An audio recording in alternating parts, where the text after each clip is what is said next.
ஆண்டவராகிய இயேசு கிறிஸ்துவின் நாமத்தினாலே உங்களை வாழ்த்துகிறேன். இன்றைய நாளுடைய இந்த பைபிள் ஸ்டடிக்கு வரவேற்கிறேன்.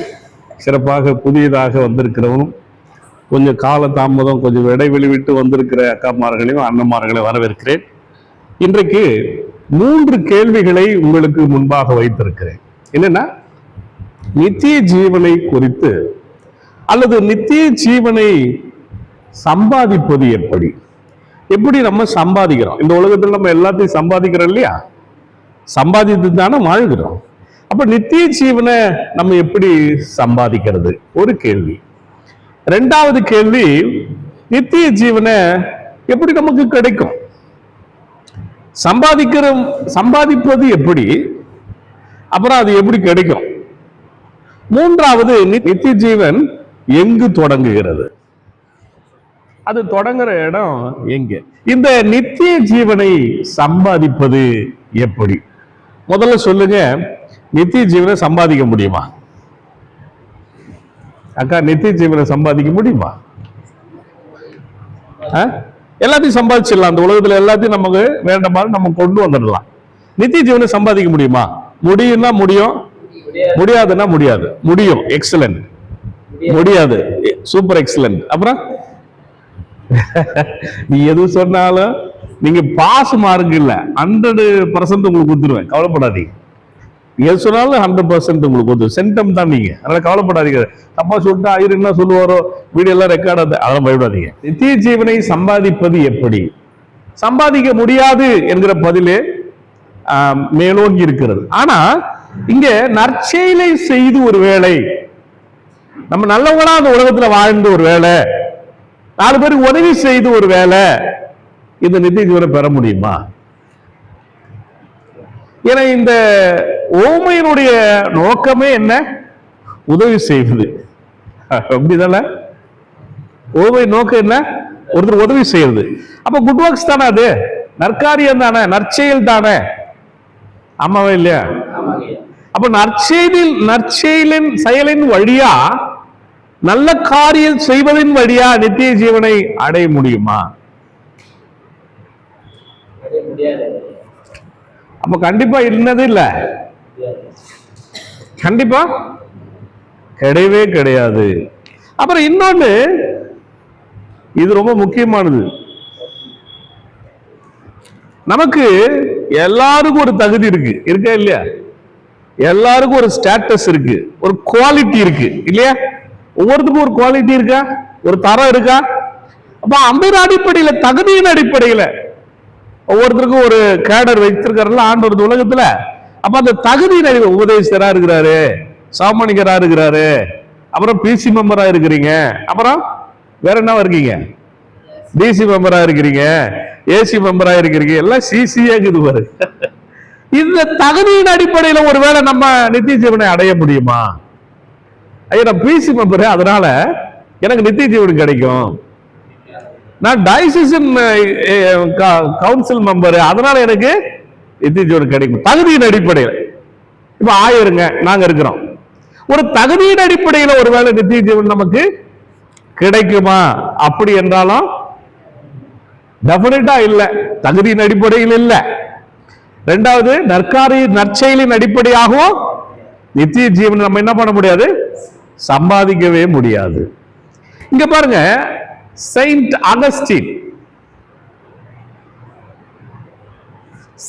அகஸ்டின், தூய அகஸ்து என்கிறவர், அகஸ்டின் என்கிறவர், அவர் இதை பத்தி சொல்றார்.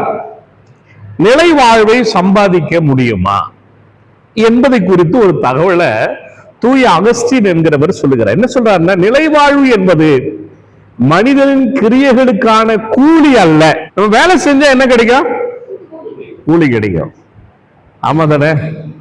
இப்போ சம்பாதிக்கிறத பத்தி பேசிட்டு இருக்கிறேன். நித்திய ஜீவனை சம்பாதிக்க முடியுமா கேள்வி. அதுக்கு சம்பாதிக்கிறதுல என்ன வருது? நம்மளுக்கு சேலரி வருது, கூலி வருது, வேஜஸ் வருது.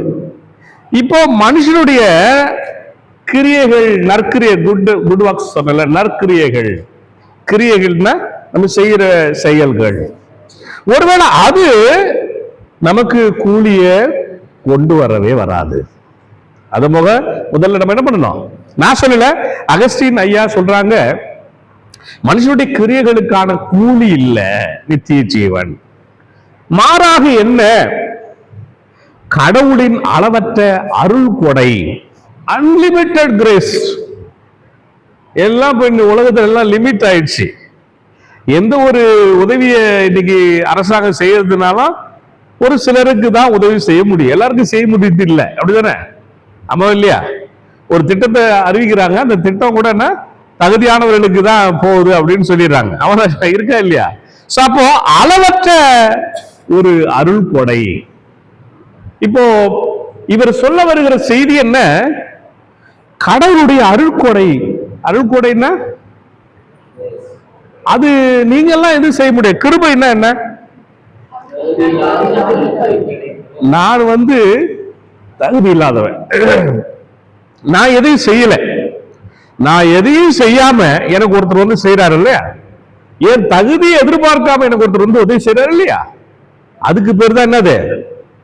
அருள் கொடை. இந்த கதையில கூட, இந்த பேரபல்ல கூட, நல்ல சமாரின் ஓமையில அளவற்ற அருள் கொடை வருகிறதை கவனிக்க முடியும். அப்படிதானே? வருதா இல்லையா? ஐயா கவனிக்க ப்ளீஸ்.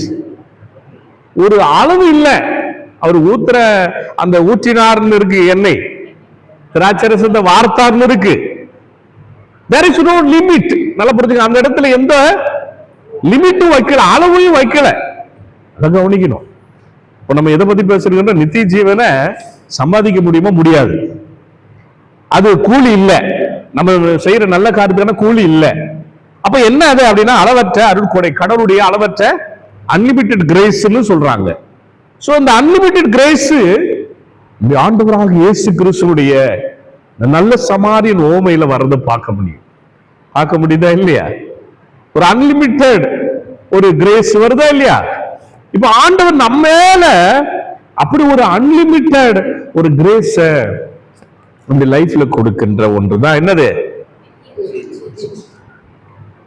கதையில எங்கெங்கயோ போய் டச் ஆகிற மாதிரி இருக்குல்ல. நித்திய ஜீவன் சொன்னா நிறைய விதங்கள் இருக்குது. நான் உங்களுக்கு சொல்றேன், நித்திய ஜீவன் சொன்னா ஒண்ணு இப்படி, ஒண்ணு இப்படி, இல்லைன்னா இப்படி போடலாம். ஒண்ணு இப்படி, ஒண்ணு இப்படி. இதையும் நம்ம பார்க்கணும். இது ஒருவேளை பரலோகம், இது பூலோகம்னு வச்சுக்கங்க. நித்திய ஜீவன் நம்ம இப்படி பிரிச்சு பார்த்தா நான் உங்களுக்கு புரியும் நான் நினைக்கிறேன், வேற ஒன்றும் இல்லை. இப்போ பரலோகத்திற்கு நித்திய ஜீவன் சொன்னா நம்ம என்ன பண்ண போறோம்? இட்டர்னல் லைஃப், என்றென்றும் வாழ்வது. பின்னால உங்களுக்கு சொல்லிக் கொடுக்க போறேன். சரி, அதான் பார்த்து கொண்டிருக்கிறோம் இல்லையா? ஆனா இங்க கடவுளுடைய அளவற்ற அருள் கொடை, கிரேஸ், அன்லிமிட்டெட் கிரேஸ் சொல்றாரு. அது அது மனிதனுடைய சுய முயற்சினால பெற முடியாதது. மனுஷனுடைய சுய முயற்சினால பெற முடியாதது ஒன்று இருக்கிறது.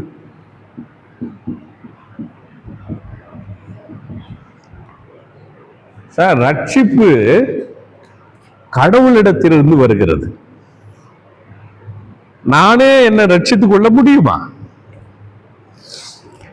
இந்த சால்வேஷனை கொடுக்கிறதுக்கு ஒருத்தர் தேவை. இந்த ரட்சிப்பை கொடுக்கிறதுக்கு ரட்சகர் தேவை. அப்ப அவர் வழியாகத்தான் இந்த உலகத்திற்கு இந்த அப்ப இதை நம்ம என்ன பண்ண முடியாது? நம்ம முயற்சினால, நம்ம ஒரு அறிவினால என்ன பண்ண முடியாது? பெற்றுக்கொள்ளவே முடியாது. இஸ்ரேல் மக்களுக்கு ஒரு பாடு இருந்தது எகிப்து தேசத்தில் இருக்கும் இல்லையா? அவங்களால அவங்கள ரட்சித்துக் கொள்ள முடியல. புரிஞ்சுச்சா? வரலாற்றில் நம்ம படிக்கிறோம். அப்ப யாரு போய் இதை ரட்சித்தாரு? ஒரு ரட்சகரை ஆண்டவர் அங்க அனுப்புகிறத பார்க்கிறோம். மோசஸ், நம்ம மோசஸ் என்ன, மோசஸ் அப்படின்ற ஒரு ரட்சகர் அங்க என்ன பண்றாரு? கர்த்தர் அனுப்புறாரு. அந்த உலகத்தில் இருக்கிற எல்லா மக்களையும் ரட்சிக்கிறதுக்கு அப்படி ஆண்டவராக இயேசு கிறிஸ்து ஒரு ரட்சகராக இங்க வருகிறார். அப்போ நம்ம முயற்சினால கிடைக்காது. இந்த ரட்சிப்பு கூட நம்ம என்ன பண்ணது? நம்ம முயற்சினால கிடைக்குது. ஒரு மனுஷன் ரட்சிக்கப்படுறதுன்றது நம்ம கையில் இல்லை. ஆனா அதுக்கு வழிகளை செய்வதற்கு நம்ம கையில் இருக்கு. சரியா? அது மாத்திரம் அல்ல, இயேசு கிறிஸ்து தனது சிலுவை மரணத்தின் வழியாக நமக்கு பரிசாக கொடுத்த இது அளவற்ற கிரியேஷன் சொன்னல. இந்த அளவற்ற அருள் கொடைய எதன் வழியாக கொடுத்தார்னாக்கா ஆண்டவராக இயேசு கிறிஸ்து சிலுவையின் வழியாக. ரொம்ப முக்கியமானது சார். இந்த அன்லிமிட்டெட் கிரேஸ கடவுள் எதன் மூலமா கொடுத்திருக்கிறாரா? பாடுகளின் வழியாக, சிலுவையின் வழியாக, மரணத்தின் வழியாக. முக்கியமா பார்க்கணும். இது ரொம்ப முக்கியமானது. இந்த அளவற்ற கிரேஸ ஆண்டவர் எது மூலியமா கொடுத்திருக்காரு? நமக்கு சிலுவையின் வழியாக கொடுத்திருக்கிறார். இதை சொல்றது யாரு?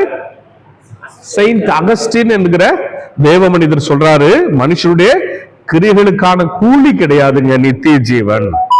இந்த நித்திய ஜீவன்றது அளவற்ற கடவுளுடைய அருள் கொடை. இந்த அருள் கொடையை எப்படி கொடுக்கிறாரா? சிலுவையின் வழியாக கொடுக்கிறார். இதை யார் சொல்ற? செயின்ட் அகஸ்டின் சொல்றார். இன்னொருத்தர் பேர் நான் உங்களுக்கு சொல்றேன், ஜான் கால்வின். இந்த ஜான் கால்வின் இவர் என்ன சொல்றாரு? இப்ப நம்ம என்ன எதை பத்தி பார்த்துட்டு இருக்கிறோம்? நித்திய ஜீவனை சம்பாதிப்பது எப்படி. கண்டிப்பா நம்ம நற்கிரியைகளுக்கு கிடைக்கிற கூலி இல்ல, தெளிவா சொல்லிட்டாரு. இரண்டாவது அளவற்ற அருள்கொடை கடவுளுடையது. மூணாவது அது சிலுவையின் வழியா கொடுக்கிறார். இதை செயின்ட் அகஸ்டின் ஐயா சொல்லிட்டார். இப்ப அடுத்து ஜான் கால்வின் என்று சொல்லப்படுகிறவர், அவர் என்ன சொல்றாரு? இந்த நித்திய ஜீவன்றது, நிலைவாழ்வு என்பது கடவுளுடைய இறையாண்மை உள்ள தேர்வாளும், இறையாண்மை சோவரிட்டி ஆஃப் காட்னு சொல்லுவாங்க. Epitome of grace, epitome of grace. இறையாண்மையினால், கடவுளின் இறையாண்மையினால் தேர்வு செய்வது. கடவுள் நம்ம அவருடைய இறையாண்மையில தேர்வு செய்கிறார். அதுதான் என்னது? எபிடோம் ஆஃப் கிரேஸ் அப்படின்னு அதை சொல்லுவாங்க. இரண்டாவது கிறிஸ்துவின் மீட்பு பணி. இந்த நிலை வாழ்வு நித்திய ஜீவனை நம்ம எப்படி சம்பாதிக்க முடியும்னா அதை பத்தி தான் சொல்லிட்டு இருக்கிறேன். கடவுளுடைய இறையாண்மையின் மூலம் நம்மளை தேர்வு செய்கிறார். இரண்டாவது கிறிஸ்துவனுடைய மீட்பு பணி மூலியமா இந்த உலகத்துல ஆண்டவர் இயேசு கிறிஸ்து நம்ம எல்லாம் மீட்கின்றார். நித்திய ஜீவன் சாத்தியமா சாத்தியம் இல்லையா? சாத்தியமா சாத்தியம் இல்லையா? சாத்தியம். சம்பாதிக்க முடியுமா? சம்பாதிக்க முடியாதா? அது இல்ல. ஆனா சாத்தியமா சாத்தியமா இல்லையா? நித்திய ஜீவன் சாத்தியமா சாத்தியம் இல்லைன்னா சாத்தியம். எப்படி சாத்தியம்னா அவருடைய இறையாண்மையின் தேர்வின் மூலமாக, கிறிஸ்துவனுடைய மீட்பு பணியின் மூலமாக மட்டுமே சாத்தியம். வேற எந்த ரூட்லயும் போய் என்ன பண்ண முடியாது. இந்த நித்திய ஜீவனை நம்ம என்ன பண்ண முடியாது, சம்பாதிக்க முடியாது. ஆண்டவரே அவருடைய தேர்வுல வைத்திருக்கிறார். இப்போ அவருடைய சோவரிட்டி பவர், அவருடைய அந்த எபிடோம் ஆஃப் கிரேஸ், இறையாண்மையின் தேர்வுல, அந்த கிருபையில ஆண்டவர் என்ன பண்றாரு, நம்மை தேர்வு செய்கிறார் அப்படின்னு சொல்லி ஜான் கால்வின் ஐயா அவங்க சொல்றாங்க. இன்னும் ஒரு படி மேல போய் என்ன சொல்றேன்னா, மனிதன் அதை சம்பாதிக்க முயல்வது, ஒருவேளை நித்திய ஜீவனை சம்பாதிக்க முயல்றது ஒரு எஃபர்ட் எடுக்கிறாருன்னு வச்சுக்கோங்களேன். அப்படின்னா கிறிஸ்துவின் சிலுவை தியாகத்தின் மதிப்பை குறைத்து மதிப்பிடுவதற்கு சமானம். ரொம்ப முக்கியமானது. ஒருவேளை நித்திய ஜீவனை நான் போய் நானே சம்பாதிச்சுக்கிறேன் அப்படின்னு ஒருத்தர் முயற்சி செய்யறாருன்னா அது எதுக்கு சமமா? ஆண்டவருடைய இயேசு கிறிஸ்து, ஆண்டவருடைய சிலுவை மரணம் இருக்கிறது இல்ல, தியாகம் இருக்கு இல்லையா, சிலுவையில அவர் தம்மை கொடுத்து தானே நம்ம எல்லாம் மீட்டாடு. அந்த தியாகம் இருக்கு இல்லையா, அந்த தியாகத்தை நம்ம அண்டர் எஸ்டிமேட் பண்ணிடுவோம், குறைத்து மதிப்பிடுவதற்கு சமானம் என்று சொல்லி இங்கே ஜான் கால்வி என்று சொல்லுகிற தேவ மனிதர் அது குறித்து சொல்லுகிறார். அப்ப நம்ம நித்திய ஜீவன் என்பதை சம்பாதிக்க முடியவே முடியாது. அது அவருடைய அளவற்ற கிருபை. அது மாத்திரமல்ல, அவருடைய மீட்பு பணியினாலும் அவருடைய இறையாண்மையின் தேர்வினாலும் மட்டுமே சாத்தியமான ஒன்றாக இருக்கின்றது. இரண்டாவது கேள்வி, எப்படி கிடைக்கும்? ஜீவன சொந்த கிரியினால கிடைக்கிறது இல்ல, இயேசு கிறிஸ்துவின் சிலுவை மரணம் உயிர்த்தது மீதான விசுவாசத்தால் மட்டுமே. இதன் மீது இருக்கிறான விசுவாசத்தால் மட்டுமே. ஆண்டவர் சிலுவையில் மரித்து உயிரோடு எழுந்தார் என்பதை விசுவாசிப்பதில் தான் இந்த நிலை வாழ்வு என்பது நமக்கு இலவசமான ஈவாக கிடைக்கப்படுகிறத நாம் பார்க்கின்றோம். பட் இதுல ஒரு கண்டிஷன் இருக்கு. இது ஒருவேளை ஃப்ரீ தான், ஃப்ரீ கிஃப்ட் தான். பட் அதை நம்ம வாழ்க்கையில பெற்றுக்கொள்வதற்கு கடவுள் சில வழிகளை நியமித்து வைத்திருக்கிறார். அந்த வழிமுறைகள் மிக முக்கியமானதல்ல, கைட்லைன்ஸ் சொல்லுவோம்ல, எல்லாத்தையும் பெற்றுக்கொள்வதற்கு ஒரு கைட்லைன்ஸ் இருக்கு இல்லையா? அது மாதிரி ஒரு கைட்லைனை இங்கே நியமித்து வைத்திருக்கிறார்கள். என்னன்னா, இயேசு கிறிஸ்துவை விசுவாசித்தல். நித்திய ஜீவனை நம்ம பெற்றுக்கொள்றதுக்கு யாரை விசுவாசிக்கணும்? ஜான் 3:16 என்ன சொல்லுது? நித்திய ஜீவனை ஆண்டவர் உலகத்துல இது சிலுவை மரணம் உயிர்த்தது, சிலுவை மரணம் இத கடவுள் நியமித்தது, பிதாவானவர் குமாரனுக்கு நியமித்தது எதுக்குன்னா, நித்திய ஜீவனை நம்ம அடைவதுன்னா நம்ம டெஸ்டினேஷன் சொல்லுவோம். நம்ம இங்க ஒரு இடத்துல இருக்கிறோம், இன்னொரு இடத்துல போய் அதை போய் அடைவது, அந்த இடத்துக்கு போறது, அதை போய் பெற்றுக்கொள்றதுக்கு அந்த இடத்தை போய் அடைவது. இப்போ ஆண்டவருடைய நமக்கு வைத்திருக்கிற நித்திய ஜீவனை அடைவதற்கு இது ஒரு ரூட் வச்சிருக்கிறார் ஆண்டவர். சரி, புரியுதா? இப்ப இங்க இருந்து சென்னை போகணும்னா ஒரு ரூட் இருக்குல்ல, நமக்கு எந்த ரூட்ல போகணும் நம்ம தானே சூஸ் பண்ணணும். அப்ப அதுக்கு பேரு தான் என்ன? விசுவாசம். ரூட்டு என்ன? விசுவாசம். என்ன விசுவாசம்? சிலுவையில நம்முடைய ஆண்டவர் இயேசு கிறிஸ்து நமக்காக தியாக பலியாக ஒப்பு கொடுத்தார். அவர் உயிரோடு எழுந்திருக்கிற கடவுள். வரலாற்றில் எங்க நடக்காத ஒரு நிகழ்வு இங்க மட்டும்தான் நடக்கு. அப்ப அவர் உயிரோடு இருக்கிறார் என்பதை விசுவாசிப்பது. அப்ப அவரை விசுவாசிக்கிறவனுக்கு அவன் கெட்டு போகாமல் என்ன கொடுக்கிறாரா? நித்திய ஜீவனை அடைமடிக்கு கொடுக்கிறார். ஒண்ணு. இரண்டாவது, மனம் திரும்புதல். தாமஸ் அக்யூனஸ், அப்புறம் மேத்யூ ஹென்றி, இவங்க ரெண்டு பேரும் இது ரொம்ப டீடைலா நமக்கு சொல்லி கொடுக்கிறாங்க. என்ன சொல்றாரு? தாமஸ் அக்யூனஸ் அப்படின்றவர் என்ன சொல்றாருன்னா, நிலைவாழ்வு என்பது கடவுளோடு ஏற்படும் அன்பின் ஐக்கியம். தாமஸ் அக்யூனஸ் அவர் சொல்றாரு, இந்த நித்திய ஜீவன்ன்றது என்னன்னா ஒரு பியூட்டிஃபிக் விஷன். தாமஸ் அக்யூனஸ் என்ன சொல்றாரு? நித்திய ஜீவன் என்பது பியூட்டிஃபிக் விஷன், கடவுளுடைய அன்பின் ஐக்கியம் அப்படின்னு சொல்றார். தாமஸ் அக்யூனஸ் என்கிற ஒரு தேவ மனிதன் என்ன சொல்றாருன்னா, இந்த இட்டர்னல் லைஃப்ன்றத ஒரு கடவுளோடு ஏற்படுத்தப்படுகிற ஒரு அன்பின் ஐக்கியம், பியூட்டிஃபிக் விஷன் அப்படின்னு சொல்றார். இந்த அன்பின் ஐக்கியத்தை, கடவுளோடு ஏற்படுகிற இந்த அன்பின் ஐக்கியத்தை faith, hope, charity and love, கடவுளுடைய அன்பின் ஐக்கியம் என்பது ஒரு இறையில் நற்பண்புகள் வழியாக மனித ஆன்மாவுக்குள்ள செயல்படுற ஒரு விஷயம். அந்த இறையில் நற்பண்புகள் என்பது என்ன? Faith, hope, charity and love. ஒரு மனுஷனுடைய ஆன்மாவுக்குள்ள, நமக்குள்ள ஒரு நம்முடைய ஆன்மாவுக்குள்ள இந்த தியாலஜிக்கல் வெர்ச்சூஸ் இருக்கு. ஒரு சோலுக்குள்ள ஒரு தியாலஜிக்கல் வெர்ச்சூஸ் இருக்கு. என்னன்னா, இறையில் நற்பண்புகள் இருக்கு. அது என்னெல்லாம்? கடவுளை விசுவாசிப்பது, கடவுளை நம்புவது, கண்ணுக்கு எதிராக காணப்படுகிறதான ஒரு மனிதனுக்கு கடவுளின் அன்போடு சென்று உதவி செய்வது. இந்த தியாலஜிக்கல் வெர்ச்சூஸ ஒரு ஆன்மாவுக்குள்ள செயல்படுற ஒரு விஷயம் இருக்கு இல்லையா? அதுதான் அன்பின் ஐக்கியம், கடவுளுடைய அன்பின் ஐக்கியம். இந்த கடவுளுடைய அன்பின் ஐக்கியம் இருந்தாதான் அது நித்திய ஜீவனை அடைவதற்கான ஒரு வழியாக இருக்கும்னு சொல்லி தாமஸ் அக்யூனஸ் என்று சொல்லுகிற தேவ மனிதர் குறிப்பிடுகிறார். ஆண்டவருடைய இந்த குட் சமாரிட்டன் இந்த பேரபிள்ல கூட இந்த தியாலஜிக்கல் வெர்ச்சூஸ் நிறைந்த ஒரு மனுஷனை நம்ம பார்க்கிறோமா இல்லையா? இந்த சேரிட்டி அண்ட் லவ்வோட ஒரு மனிதன் சென்று தன்னுடைய பணத்தை தன்னுடைய கையில் வைத்துக் கொண்டிருந்ததான நன்மைகள் அவருக்கு கொடுத்து கொண்டு போய் அவனை தங்க வைக்கிற வகைக்கும், அவனு மருத்துவ செலவு பார்க்கிற வரைக்கும் என்ன செய்யறாரு? அந்த மனிதன் தன்னுடைய தியாலஜிக்கல் வெர்ச்சூஸ் என்ன பண்றாரு? தன்னுடைய சோலின் வழியா அதை நடைமுறைப்படுத்துகிறார். நம்ம எல்லாம் நித்திய ஜீவனை பெறணும்னா இவர் சொல்ற கதை என்னன்னா, நமக்கு லைஃப்ல இந்த சில இறையியல் நற்பண்புகளை நம்ம என்ன செய்யணுமா? நம்ம ஆன்மா இருக்குல்ல, நம்ம ஆத்மா இருக்குல்ல, நம்ம சோல் இருக்குல்ல, அது செயல்படுத்தணும். கண்டிப்பா அது மனித ஆன்மாவிற்குள் செயல்படணும். அது செயல்படலைன்னா நித்திய ஜீவன் என்ன பண்ண முடியாது?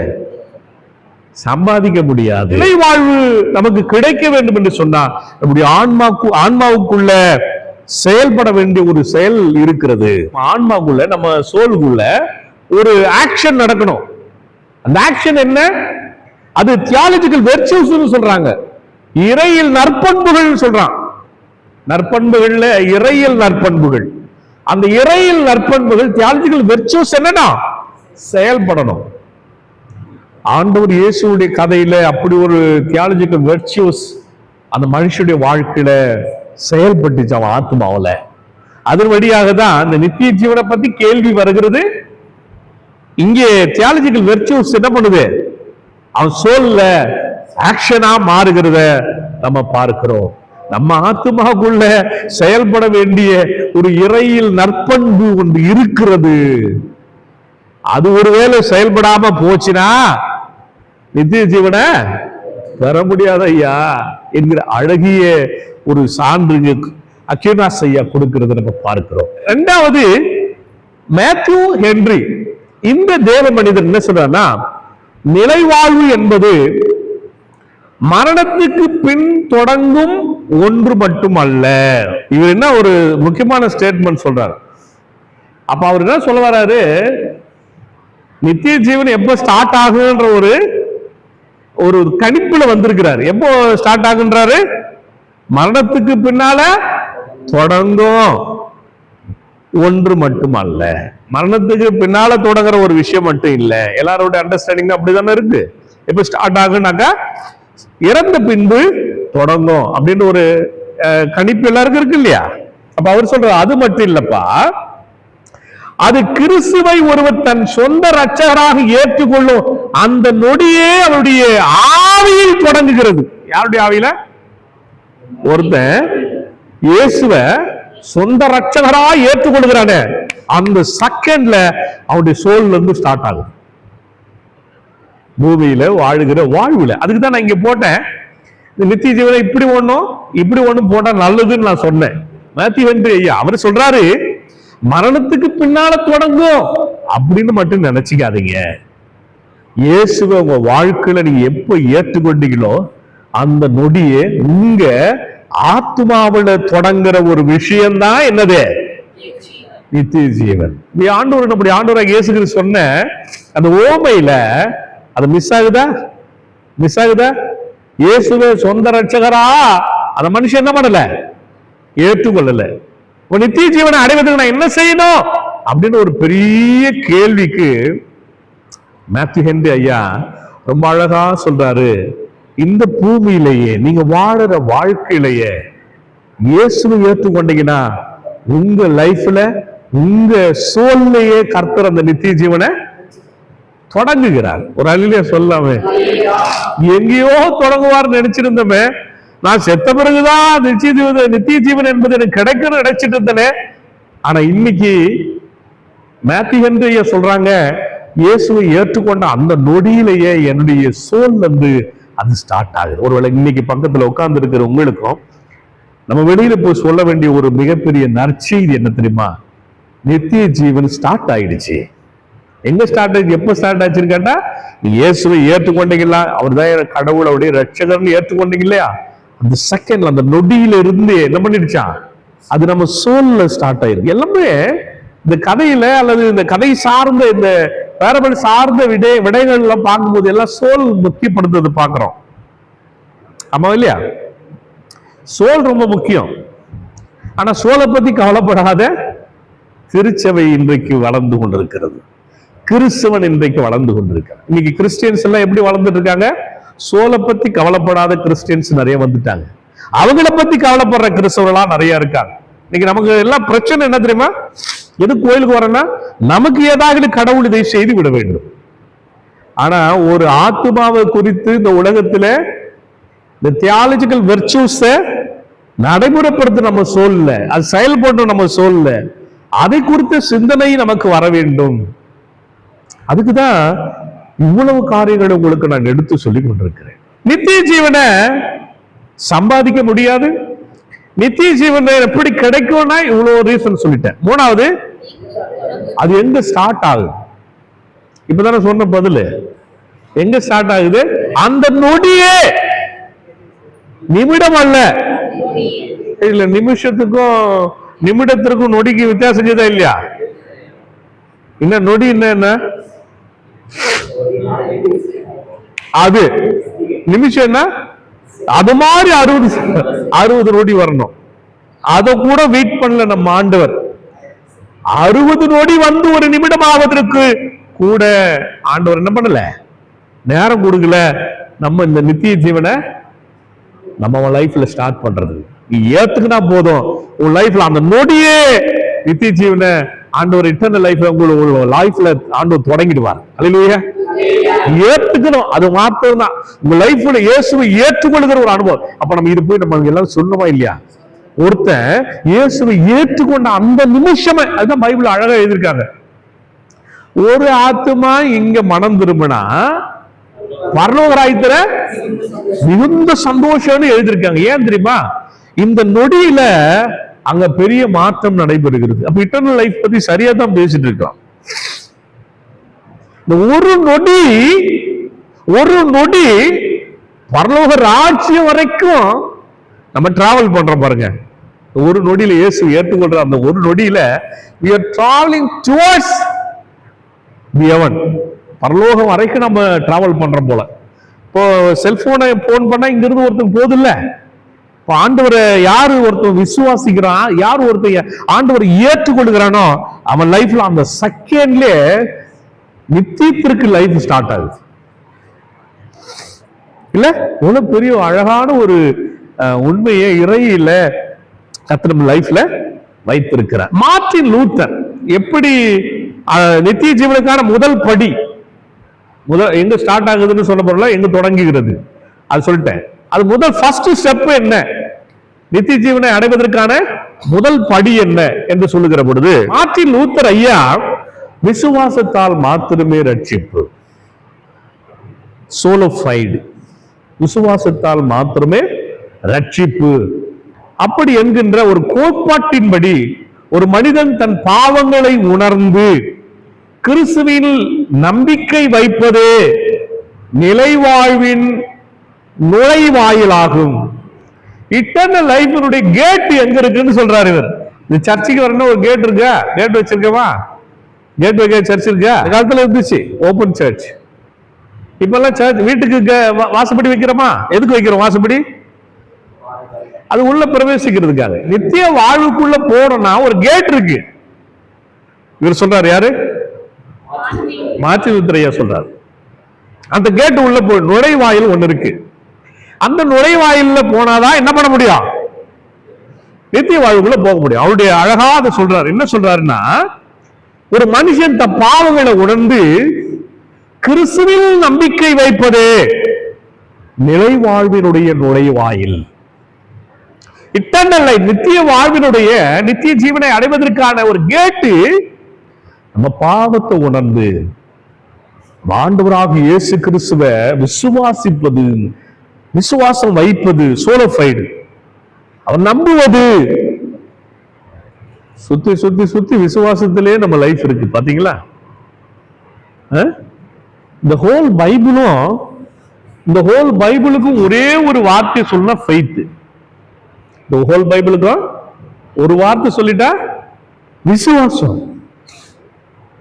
எதை எடுத்தாலும் நம்மளுக்கு ஒரு மெஷர்மெண்ட் தேவை. அந்த மெஷர்மெண்ட்டுக்கு பேர் விசுவாசம். அதை வச்சுதான் நம்ம என்ன பண்ண முடியும்? எல்லாத்தையும் இதுக்குள்ள நுழைவு சாவி, அது திறந்தாதான் உள்ள போக முடியும். அப்போ இந்த வழி என்பது, வாயில் என்பது, நுழைவாயில் என்பது நம்முடைய பாவங்களை உணர்ந்து ஆண்டவராக இயேசு கிறிஸ்து விசுவாசிப்பதனுடைய வழி. அதுதான் நிலைவாழ்வினுடைய இட்டர்னல் லைஃபினுடைய கேட்டு, நுழைவாயில் என்று சொல்லி மார்ட்டின் லூத்தர் ஐயா சொல்றதை நம்ம கவனிக்கணும். ஆனா யூத பாரம்பரியத்துல நித்திய ஜீவன்றது என்ன தெரியுமா? ஜூஸுடைய ட்ரெடிஷன்ல, யூதருடைய அந்த பாரம்பரிய ஜூஸுடைய ட்ரெடிஷன் இருக்குல்ல, யூதருடைய பாரம்பரியம் ஒண்ணு இருக்கு. அவங்க எல்லாத்தையும் ட்ரெடிஷன் அதிகமா நம்புறவங்க. யூதருடைய பாரம்பரியத்துல நிலை வாழ்வு என்ன, இட்டர்னல் லைஃப்னா என்ன? ஒரு அந்த கொஸ்டின் கூட இந்த பாரம்பரியத்தின் அடிப்படையில் ஒரு என்ன பண்ணிருக்கலாம், கேட்டிருக்கிறதுக்கான வாய்ப்புகள் மிக அதிகமாக இருக்கிறது. அப்போ நித்திய ஜீவன் என்பது வர இருக்கிற மேசியாவினுடைய ஆட்சி கால வாழ்வை குறிக்கிறது. யூதர்கள் எல்லாம் நித்திய ஜீவன் என்னத்தான் நம்பிட்டு இருந்தாங்க? எதை நித்திய ஜீவன் என்று நம்பி கொண்டிருந்தாங்கன்னா, வர இருக்கிற ஒரு மேசியாவை இருக்கிறார் இல்லையா, மேசியா வர போறாரு இல்லையா, அந்த மேசியாவுடைய ஆட்சி காலத்துல ஒரு வாழ்க்கை கிடைக்கல. அதுதான் சொல்றான், மேசியாவுடைய ஆட்சி கால வாழ்வை குறிக்கிறது. மேசியா வரும்பொழுது ஒரு ஆட்சி நடைபெறும் இல்லையா, அப்போ ஒரு லைஃப் கிடைக்கும் இல்லையா, அந்த லைஃப் தான் யூதர்களுடைய பாரம்பரியத்தின்படி நித்திய ஜீவன். இப்போ அவரு இயேசுவ ஒரு மேசியான்னு ஒரு வேலை எல்லா இடத்துலயும் அறிவிப்பு செய்து கொண்டிருக்கிறார்கள். அப்படிதானே? ஆண்டவராகிய இயேசு கிறிஸ்து தான் மேசியா அப்படின்னு சொல்லிட்டு இருக்காரு. அவரே சொல்றாரு, சினகாகுல போய் அந்த இடத்துல அந்த பிரேயர்ல கலந்துக்கும் பொழுது ஜெபாலயத்துல அவர் அந்த ஏசாயா தீர்க்க தரிசன புத்தகத்தை படிச்சுட்டு இது நிறைவேறுதுன்னு சொல்றாரு இல்லையா? யாரு? அப்படி ஆண்டவராகிய இயேசு கிறிஸ்து. அப்ப தீர்க்க தரிசனம் நிறைவேறியது, தீர்க்க தரிசனம் நிறைவேறியது என்று சொல்லுகிறார். அப்போ மேசியா வந்துட்டான்ற செய்தியை இயேசுவானவரே சொல்றாரு. அப்போ ஒரு இதெல்லாம் கேள்விப்பட்டிருப்பார் போல, அவருடைய கதையில் வந்த ஒரு இயேசு கூட நம்முடைய ஆண்டவராக இயேசு கிறிஸ்து அதை கூட ஒரு கதையில போட்டு வந்து நிஜத்துல அவன் வரல பழகுது, அதை கூட ஒரு கதையில கொண்டு வந்து இவங்களுக்கு ஒரு செய்தியை சொல்ல விரும்புகிறார். வர இருக்கிற மேசியாவின் ஆட்சி கால வாழ்வை தான் அவங்க என்ன பண்ணிட்டாங்க? நித்திய ஜீவன் என்று நம்பி கொண்டிருந்தார்கள். ஆனால் இயேசு அந்த வாழ்வை தம்மோடு தொடர்பு படுத்தி தம்மை விசுவாசித்து ஏற்றுக்கொள்ளும் எவருக்கும் உடனடியாக கிடைக்கும் ஆன்மீக மறுபிறப்பாக அதை மாற்றினார். இதற்கு இல்லையா, இதற்கு இல்லையா, இது ஒரு ஆன்மீக மறுபிறப்பா ஆண்டவர் மாற்றுகிறார். ஸ்பிரிச்சுவல், ஆவிக்குரிய மறுபிறப்பா மாற்றுறார் இந்த இட்டர்னல் லைஃப். நித்திய வாழ்வு என்பத ஒரு ஆவிக்குரிய மறுபிறப்பு. நிக்கோதேமு கிட்ட சொல்றாரு, நீ மறுபடியும் பிறக்கணும்னு சொல்றாரு. எங்க போறதுக்கு? தேவனுடைய ராஜ்யத்திற்கு போகணும் இல்லையா, பரலோக ராஜ்யத்துக்கு போகணும். ஆண்டுடைய ராஜ்யத்துக்கு போகணும்னா மறுபடியும் நீ என்ன பண்ணணும்? பிறக்கணும்னு செய்தி கொடுத்த மறுபிறப்பை பற்றி. அப்ப இந்த ஆவிக்குரிய மறுபிறப்பு அவர் என்ன சொன்னாரு? நுழைவாயில் என்று சொல்லிட்டார். இப்போ இவர் என்ன சொல்றாரு? ஒரு படி மேல போய் நியூ பர்த் பத்தி பேச, ஸ்பிரிச்சுவல் நியூ பர்த், ஆவிக்குரிய ஸ்பிரிச்சுவல் நியூ பர்த். ஜான் 3:3 அது பதிவு செய்யப்பட்டிருக்கிறது. யோவான் 3:3 அது அழகாக, அதுதான் உள்ள பேசியிருக்கேன் நிக்கோதேமு லைஃப்ல பார்க்கிறோம். அப்போ அது எப்படியா இருக்குன்னா, இயேசுவின் அந்த வாழ்வோடு தொடர்பு படுத்தி அவரை விசுவாசித்து ஏற்றுக்கொள்கிற எல்லாருக்கும் அது கிடைக்கும். இந்த ரீபர்த் இருக்குல்ல, ஸ்பிரிச்சுவல் ரீபர்த் இருக்கு இல்லையா, நியூ லைஃப், இந்த நியூ லைஃப் எல்லாருக்கும் கிடைக்கும். எல்லாருன்னா இயேசுவை அவருடைய வாழ்க்கையோடு கனெக்ட் ஆகணும், அவரை ஏற்றுக்கொள்ளணும். எல்லாத்துலயும் ஒரு கண்டிஷன், சிறு சிறு கண்டிஷன் இருக்கிறத நாம் பார்க்கின்றோம். அப்ப நித்திய ஜீவனுடைய முதல் படி என்பது நம்முடைய சுயநீதியை கைவிடுவது, செல்ஃப் ரைச்சியஸ் விடுறது, கிறிஸ்துவை விசுவாசித்து அவரில் மறுபிறப்பு அடைவது. ஒரு அண்ணன் வீடியோ பார்த்துட்டு இந்த பாபுன்னு எப்படி சொல்லிட்டு இருக்கீங்களே, அது யாரு தாங்க ஐயா, அவர் காட்டுங்க, அவர் என்ன பண்றாருன்னு சொல்லி கேட்டிருக்காங்க. இவர் தான் ஐயா பாபு, இவர் உபதேசியார், வீரச்செட்டிப்பள்ளி கிராமத்துல நம்ம சிஎஸ்சி சர்ச்ல உபதேசியரா இருக்கிறார். Thank you brother.